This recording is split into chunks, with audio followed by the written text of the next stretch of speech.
I welcome both of you on this call on IPO Central. A very warm welcome and best wishes for the IPO.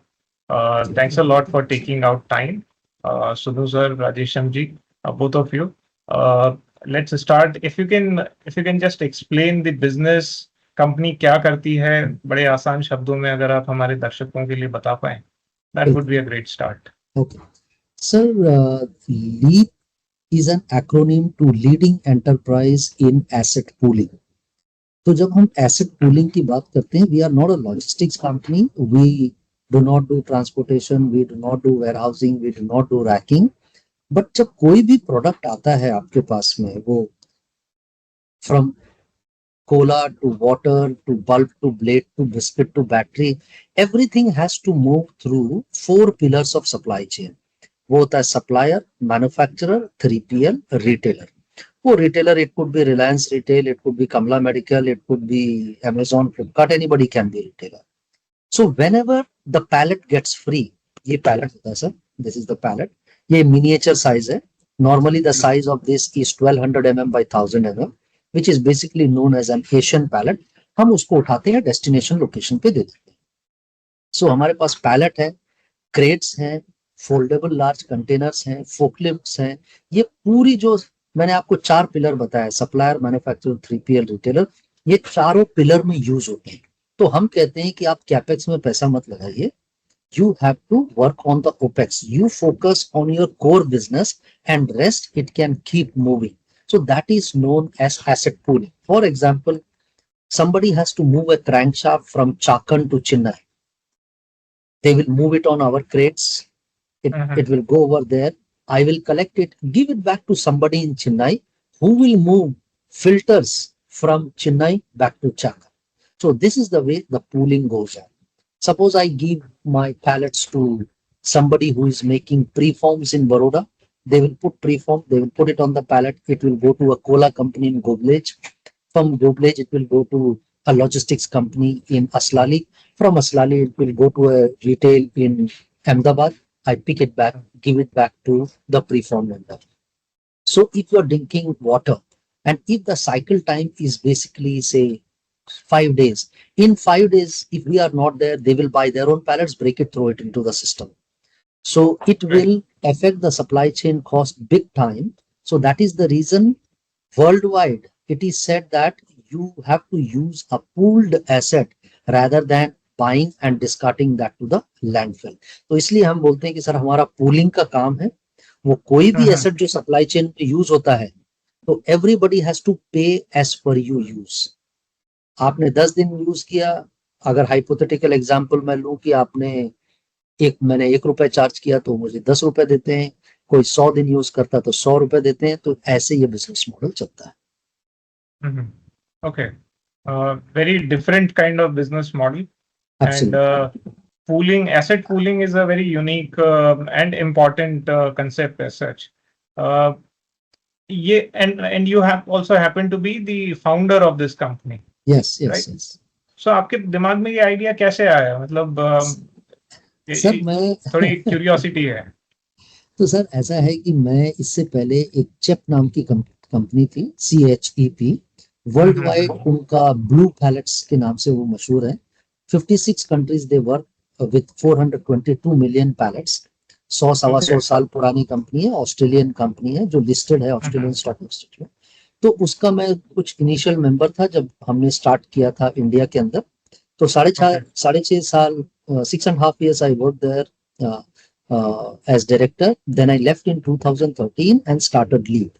Now LEAP थोड़ा सा उनसे अलग है क्योंकि उनके जो certain criterias and मापदंड जो हैं, which is not suiting into the conditions of India. So I have made those changes, did this business. And 2008 में हमने चेप को स्टार्ट किया था. 2025 में हमने चेप इंडिया के ऑपरेशन को खरीद लिया 715 crore. So it was a good journey for us to being an Indian company. We bought a multinational company and all the parameters have been taken into consideration कि हमको वापस उनसे कंपटीशन अगले 10-15 साल नहीं आएगा. So everything is been written in the agreement. So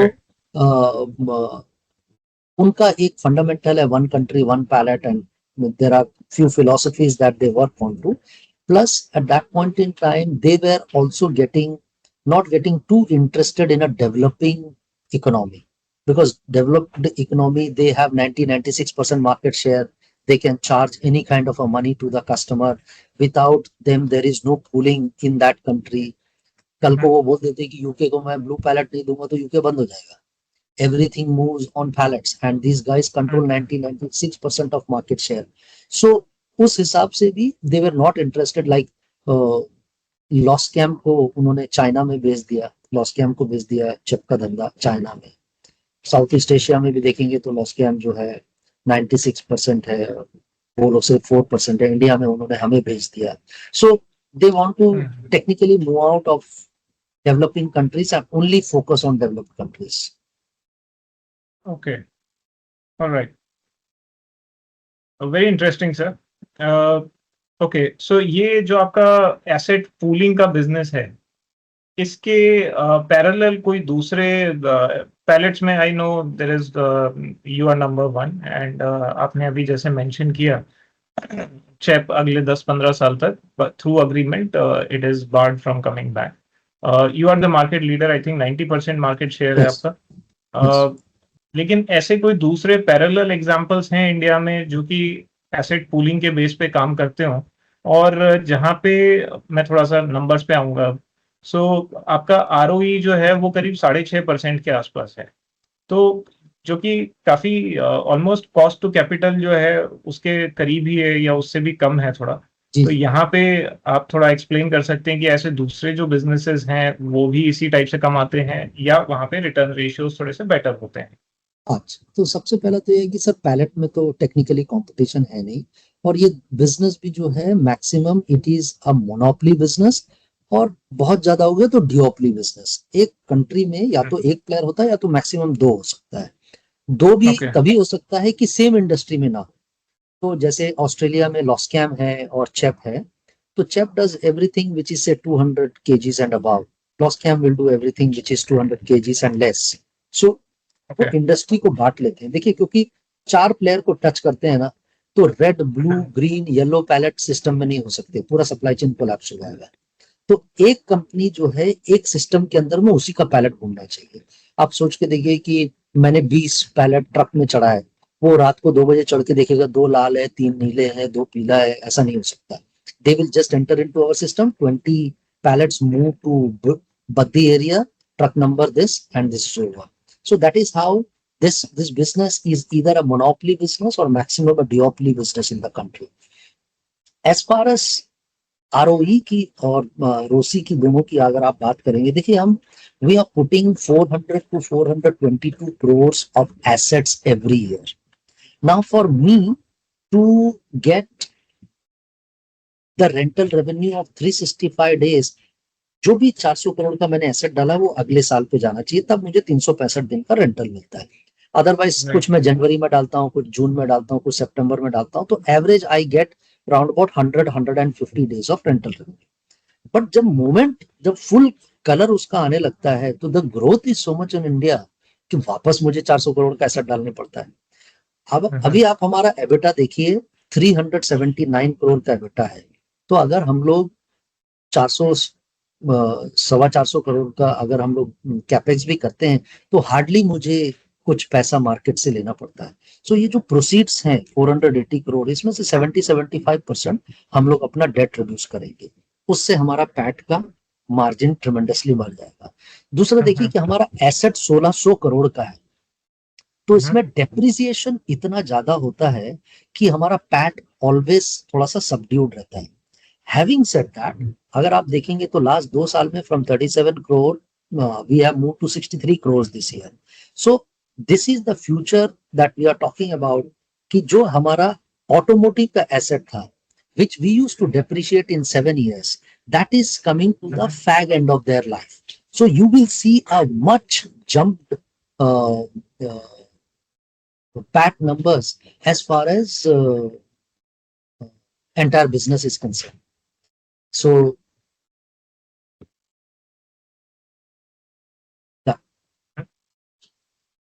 so this is what my answer is, क्योंकि depreciation sir इतना ज्यादा होता है तो वो पूरा सबड्यूड रहता है हमारा PAT margin. As far as cash PAT पे अगर देखते हैं और कैश रोसी पे देखते हैं तो it is to the tune of 27-28%। So Mhm. अब So सपोज हमने आप effectively, I'm sorry to cut you. So effectively, what you are saying is that depreciation is high, but the depreciation doesn't actually reflect the actual depreciation of the asset. The exactly life of the asset is much higher, is 40-50 years sir, 40, 50 absolutely years. 40-50, क्योंकि I keep repairing the pallet. अगर एक फट्टा तोड़ता है I take 60 rupees, दो फट्टा तोड़ता है 125 रुपीज, वो भी कस्टमर को बिल कर देते हैं। So suppose this is a 26 component pallet, अगर इसमें से Mhm. वो लोग 6-7 फट्टे तोड़ देते हैं और मैं उसको 5 साल में 2-3 बार रिपेयर कर देता हूँ, तो basically it becomes a new asset for me.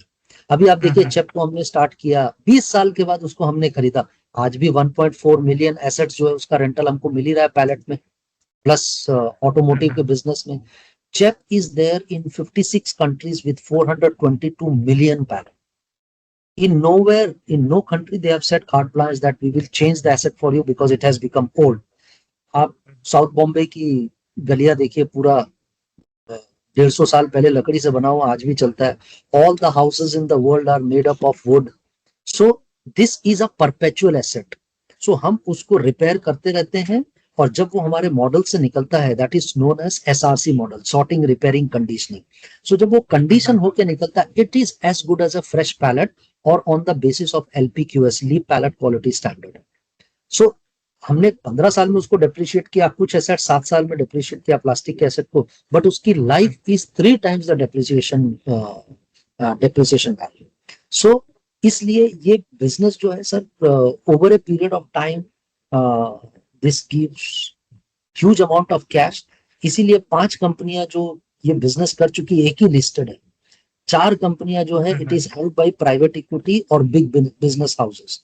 वो खुद को डिविडेंड देते रहते हैं। They have never moved out of the business for last 40-50 years, like Peco, Okay. LPR, LPP, all these are absolutely cash generating machine once your asset gets old। जैसे मैं अपने asset का पूरा cost, if I talk about pallet, 2.9 years में निकाल लेता हूँ।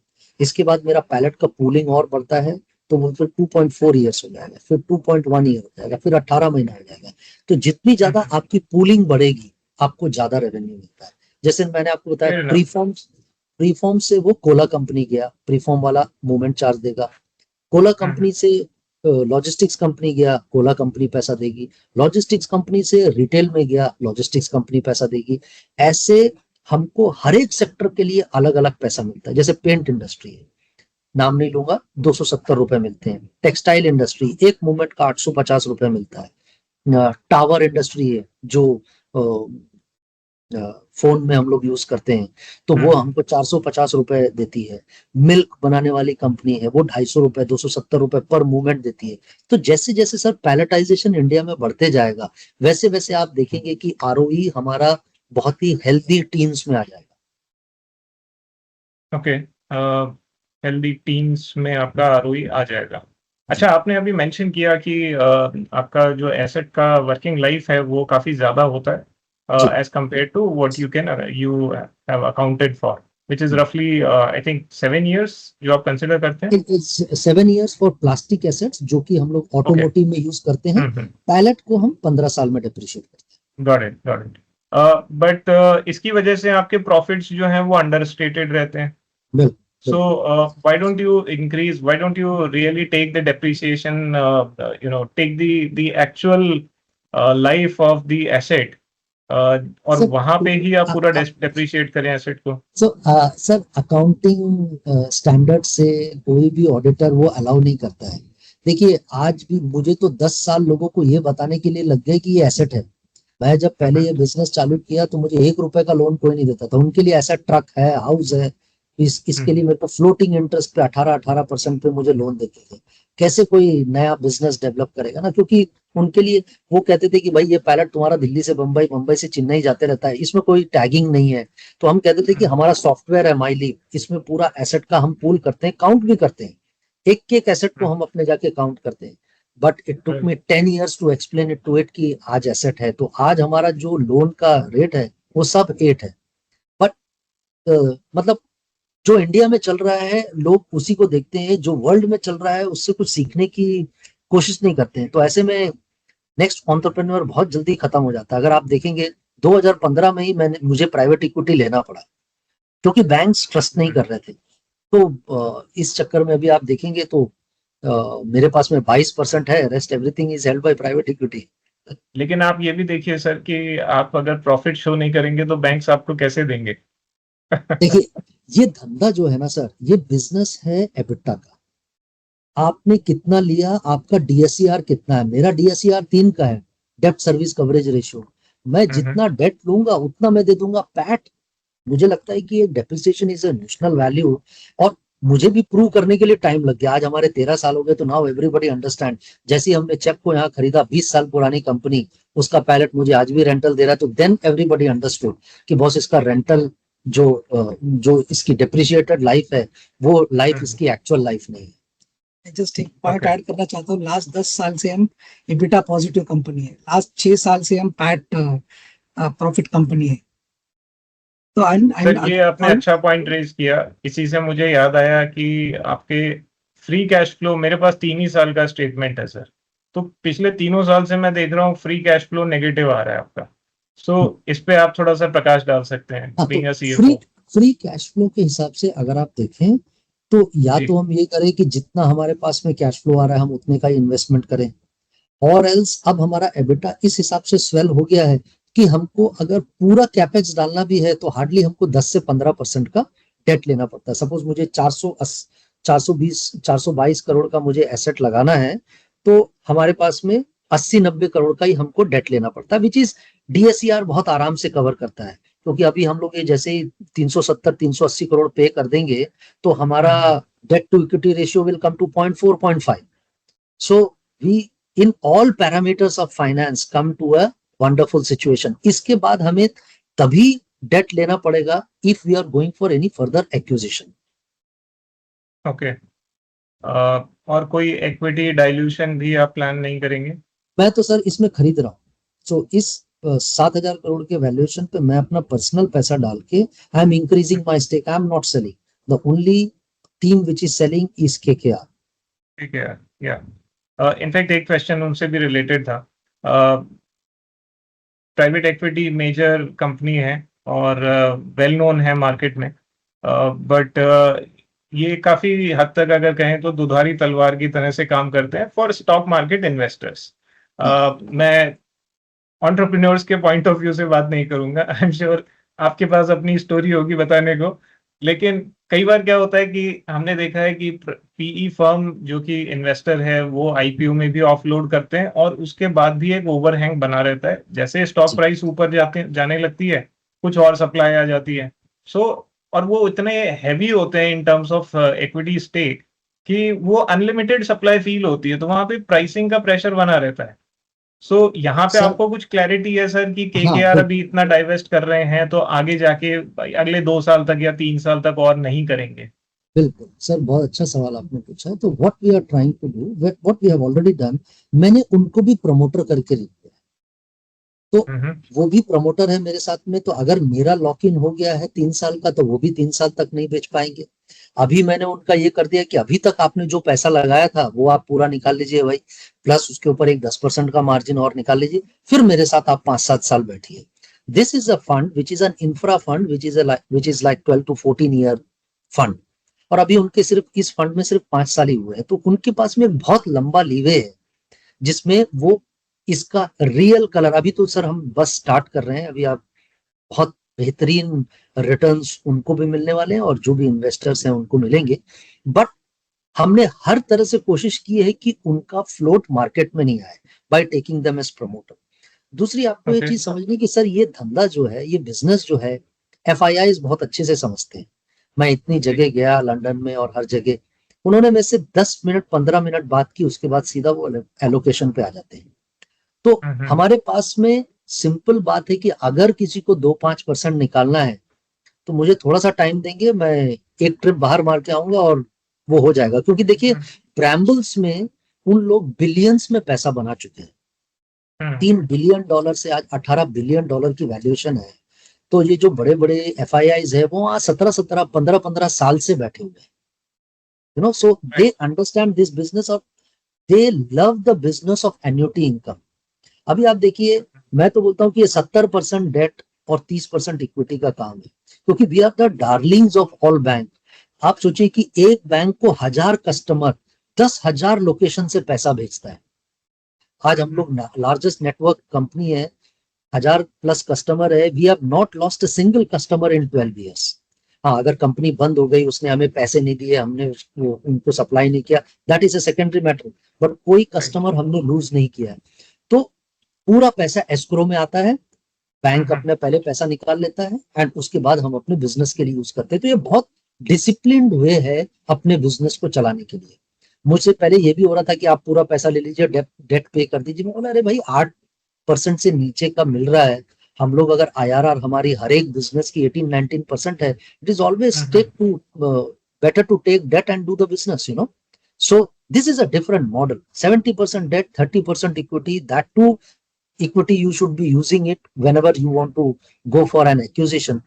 Otherwise banks are standing in line to actually give us debt. एक बैंक ने हमको 1,500 करोड़ की लाइन दी हुई है। So right, we are self sufficient for next 5 years as far as this money raise is concerned. Okay.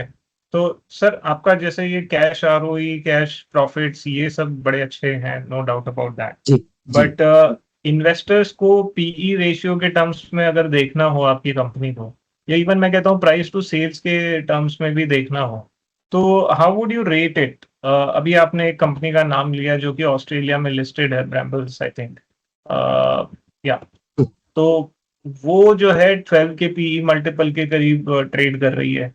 और मैंने price to sales तो उसका नहीं देखा, लेकिन आपका प्राइस टू सेल्स जो है करीब 10 के आसपास, 9-10 के बीच में है जहां तक मुझे याद है, which is very rich valuation, I would say. Now, I wouldn't really like to get into the debate where it was fixed by the merchant bankers, etc. Because at the end of the day, it is your company, right? Yeah. You are still the promoter and you are in it for the long haul. As far as I know, you don't have any other interests in any Yes. other industry, right? Yes. So Yes. this is your bread and butter and paneer and whatever you want to call it. So this is everything, right? So at the end of the day, it's your company. Uh, Yes. so starting valuations matter a lot, uh, which is why I asked you initially also if there are any such businesses where we can draw parallels, जहाँ पे similar return profile थी और फिर भी stock ने return दिया, company ने return दिया, या। So सर, इसमें हमने सारे बैंकर्स से बात की। We have drawn parallels to many companies. देखिए, इंडिया में कोई भी कंपनी नहीं है on which we can actually benchmark it. एक कॉनकॉर है जो थोड़ा सा रेंटल मॉडल पे है, बट उसका एक ही गवर्नमेंट का बिजनेस है। हमारे पास तो सेक्टोरियल कोई चैलेंज भी नहीं है। माइक्रो इकोनॉमिक हमें इफेक्ट नहीं करता, ना कोविड ने किया, ना मैक्रो इकोनॉमिक हॉर्मोन्स हमें करता है। तो we are technically insulated business. But अगर ये एबिटा का मल्टीपल अगर आप देखेंगे, तो एबिटा के मल्टीपल पे ब्रैम्बल्स को अगर आप देखें तो वो 1% से ग्रो कर रहा है, 2% से ग्रो करता है। हम लोग की अगर आप लास्ट 4 years की ग्रोथ देखेंगे तो it is 43% on CAGR value, so हमारा ये था कि हम एक 20 का एबिटा मल्टीपल, अगर अभी 379 करोड़ हमने किया है। अगर आप मार्केट लीडर के हिसाब से आप दूसरी कंपनी को देखें तो कोई तो 30 के मल्टीपल पे, कोई 50 के मल्टीपल पे, कोई 70 पे, कोई 100 के मल्टीपल पे। पैट हमारा रियल मापदंड नहीं है देखने का बिकॉज ऑफ डिप्रिसिएशन, और ये हमको रियली आंकना चाहिए हमारे एबिटा के वैल्यूएशन पे। तो हमने बैंकर्स वगैरह सारे लोगों से बात की और उसके बाद में बहुत सोच समझने के बाद में हमने ये वैल्यूएशन को रखा। इट इज नॉट अबाउट कि मैं अगर कुछ और कम करने बोलता तो KKR कम नहीं करता, but this we felt that this is the real valuation and लोग इससे कई ऊपर के वैल्यूएशन पे रेडी थे लेने के लिए। हमने 20% 15 से 20% डिस्काउंट करके ये दिया है। हमारी बुक पहले भी भरी हुई थी इससे बड़े वैल्यूएशन पे। Okay, so finally I think आपने इनडायरेक्टली मेरे क्वेश्चन को आंसर कर दिया कि why should an investor invest in your company, right? So अच्छा, एक चीज और इसमें मैं पूछना चाहूंगा सर, जो कि I think I should have asked this question much earlier, और आपने थोड़ा सा उसको टच बेस भी किया है, लेकिन अभी जैसे आप नंबर 1 हैं, पहले चैप में आप काम भी कर चुके हैं और फिर उसी चैप इंडिया बिजनेस को आपने एक्वायर किया। कॉम्पिटिटर्स का रिस्क इसके अंदर कितना है? मल्टी लोकेशन होने का एक सबसे बड़ा मोड क्या है आपके बिजनेस में? देखिए, कंपटीशन का बेसिकली रिस्क नहीं है, क्योंकि हमारा केस स्टडी जो है वो वन इन केस स्टडी है, जो कि may get listed in some premier institutes in US। कहीं पे भी ऐसा नहीं हुआ कि किसी कंपनी के पास 100% पैलेट पूलिंग का मार्केट शेयर था और उसको फिर दूसरी कंपनी ने खरीद लिया है। तो 56 कंट्रीज में कहीं पे भी हुआ नहीं। So it's very difficult to dislodge a company which is into 10,000 location. हमारा मोट है सर, सबसे पहला तो टिम्बर की सोर्सिंग जो है बहुत ही साइंटिफिक है। दूसरा है हमारा ऑटोमेटिक प्रोडक्शन। आप किसी को भी इंडिया में बोलेंगे तो सूता लेके आएगा आपके पास में डाइनिंग टेबल बनाने के लिए, वो कभी वर्नियर कैलिपर यूज नहीं करेगा। तो अभी सब ऑटोमेटिक लाइंस है, अगर आपने उसको पूरा जिग पे नहीं बनाया तो आपकी अलाइनमेंट गड़बड़ हो जाती है and it can destroy the entire supply chain. अब हमको वर्टिकल जाना है तो आपके पास में सर्टिफिकेट होना चाहिए, point load testing, pressure testing, ये सब का सर्टिफिकेट है। कोई भी पैलेट आप लेके उसमें G+18 रख देंगे, उसमें पॉइंट लोड आ जाएगा, गिर के किसी का फैटिलिटी हो सकता है, किसी की जान जा सकती है। प्लस ये बिजनेस ऐसा है कि इसमें आपको स्ट्रेटेजिक सेल्स समझ में आना चाहिए, उसमें आपको ट्रक बेड विड्थ समझ में आना चाहिए, ट्रक की एक एक न्यूएंसेस, कि भाई सिलीगुड़ी में कौन सा डिस्टेंस का ट्रक चलता है और 40 फीटर ओपन ट्रॉली कितना पैलेट ले जा सकती है, नहीं ले जा सकती है। अगर मैं क्रैंकशाफ्ट भेज रहा हूँ या मैं फिल्टर को भेज रहा हूँ तो कौन सा 16 फुटा में भेजना है, 32 चक्के में भेजना है। तो ये एक आपके पास में नॉलेज होनी चाहिए। प्लस आपके पास एक ब्रिलियंट स्ट्रेटेजिक सेल्स होना चाहिए। हम मिलर हाइमन यूज करते हैं सेल्स फोर्स, जिसमें एक इकोनॉमिक बायर होता है, टेक्निकल यूजर होता है, कोच होता है और एक यूजर होता है। सो एक लकड़ी के फट्टे से आप इकोनॉमी में क्या डिफरेंस लेके आ रहे हो, ये आपको जाके एक सप्लाई चेन डायरेक्टर को बताना बहुत ही मुश्किल काम है सर।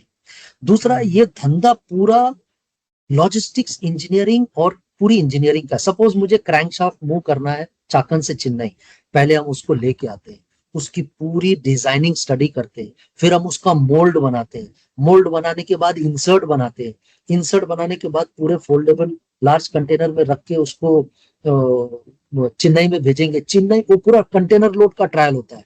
जब ओईएम बोलेगा कि हाँ 15 mm का भी प्ले नहीं था, it is a successful trial, तब मैं जाके गैब्रियल के साथ में बात, कोई भी चाकन में जो कंपनी है उसके साथ बात कर सकता हूँ कि अब हम प्राइसिंग पे बात करते हैं, फिर हम उसका डिजाइन का जाके आईपी लेते हैं। तो कॉम्पिटिटर को आना भी है तो वो डिजाइन मेरा डिजाइन है भाई, उसको वो कॉपी नहीं कर सकता। अगर मैं टेक्सटाइल इंडस्ट्री में वो बॉक्स में रख के भेज रहे थे, आज मैं सनातन टेक्सटाइल से हर जगह जा रहा हूँ, उसका आईपी है हमारे पास में। तो उसको अगर किसी को कॉपी करना है तो इट विल टेक एजेस। सो ये एक बहुत ही, इसीलिए ये कॉम्पिटिटर आना इसमें बहुत मुश्किल। देखिए चेप ने क्या किया, सिर्फ लकड़ी का पैलेट दिया and they were not interested. I was able, it took me 10 years to actually dislodge them. You know, मेरे पास KKR जैसे बैकर्स थे, फिर भी मुझे 10 साल लग गए फॉर अ कंपनी जो कि पूरी तरह से थका हुआ था। ऑस्ट्रेलिया से बैठ के इंडिया का धंधा चला रहे थे, एंड यहाँ तो हम लोग सामने बैठे हुए हैं सर। कोई आएगा तो 10,000 का नेटवर्क बनाते बनाते उसको 2 डेकेड लग जाएगा। सो स्टिकीनेस काफी अच्छी है 100%। आप अभी आपने एक कंपनी ऐसे सपोज व्हाइट गुड बनाती है, 78 लोकेशन में उनके हमारा माल है, 1.25 पैलेट है, वो 3-3 टन की 2-2 टन की एसी थोड़ी निकाल के उसमें से हमको लाल से पीला करने वाला है।